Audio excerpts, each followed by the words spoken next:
जय श्री बालाजी की राधे राधे। सुनो लगा कर मन सभी, संकट सब मिट जाए। कार्तिक महात्म्य का वशिष्ठ पढ़े अध्याय। राजा पृथु ने कहा, हे नारद जी, यह तो आपने महाप्रभु शंकर की बड़ी अद्भुत कथा सुनाई है, अतः कृपा करके आप यह भी बतलाइए कि उस समय राहु उस पुरुष से छूटकर कहाँ गया। नारद जी ने कहा, उससे छूटने पर वह बर्बर नाम से विख्यात हो गया और मानो नया जन्म पाकर उसने अपने आप को धन्य माना तथा वह धीरे धीरे जलंधर के पास गया। उसने शंकर जी का चेष्टा कही। उसे सुनकर दैत्यराज को बड़ा क्रोध आया और उसने सब दैत्यों को सेना सजाने की आज्ञा दी। काल, नेमि, शुंभ, निशुंभ आदि सभी महाबली दैत्य तैयार होकर एक से एक महाबली दैत्य करोड़ों की संख्या में निकलकर युद्ध के लिए तैयार होने लगे। महाप्रतापी सिंधुपुत्र शिवजी से युद्ध के लिए निकल पड़ा। उसके आगे महर्षि शुक्राचार्य और छिन्नसार राहु हुआ।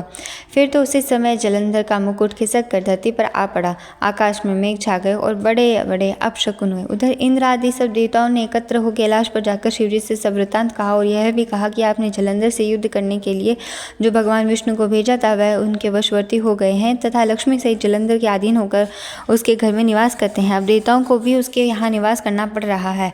अब वह सागर पुत्र आपसे युद्ध करने को आ रहा है, अतः आप उसे मारकर हमारी रक्षा करें। देवताओं से यह सब कुछ सुनकर शंकर जी ने भगवान विष्णु से पूछा, हे ऋषिकेश, युद्ध में आपने जलंधर का संहार क्यों नहीं किया और वैकुंठ छोड़कर आप उसके घर कैसे चले गए। तब भगवान विष्णु ने हाथ जोड़कर शिवजी से कहा, उसे आपका अंश और लक्ष्मी जी का भाई होने के कारण मैं नहीं मारा।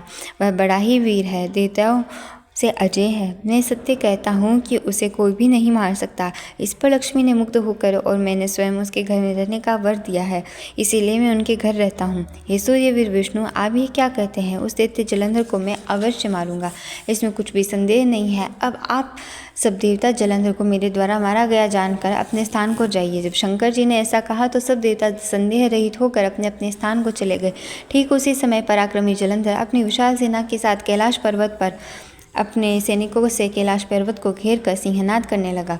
दैत्यों की नाद और कोलाहल से शिवजी क्रुद्ध हो गए। उन्होंने अपने नंदी आदि गणों को उसके साथ युद्ध करने की आज्ञा दी। कैलाश पर्वत के पास भीषण युद्ध होने लगा। दैत्यों ने अनेक प्रकार के अस्त्र शस्त्र बरसाने शुरू किए। भेरी, मृदंग, शंख और तीरों तथा हाथी घोड़ों व रथों के शब्द से धरती कांपने लगी। युद्ध में कटकर मरे हुए हाथी घोड़ों और पैदलों का पहाड़ सा लग गया, जिससे कि युद्ध भूमि और भी आगमय हो गई। दैत्यों के आचार्य श्री शुक्राचार्य अपनी मृत संजीवनी विद्या से सब दैत्यों को जिलाने लगे। यह देखकर शिवजी के गण व्याकुल हो गए और उनके पास जाकर सारा वृतांत सुनाया। यह सुनकर भगवान रुद्र के क्रोध की सीमा न रही। वह अपने भयंकर रूप से दिशाओं को प्रज्वलित करने लगे।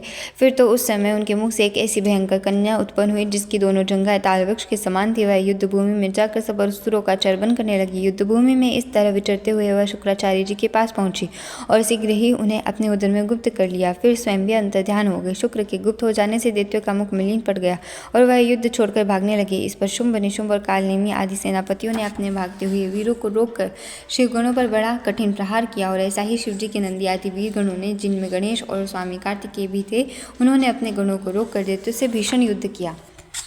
राधे।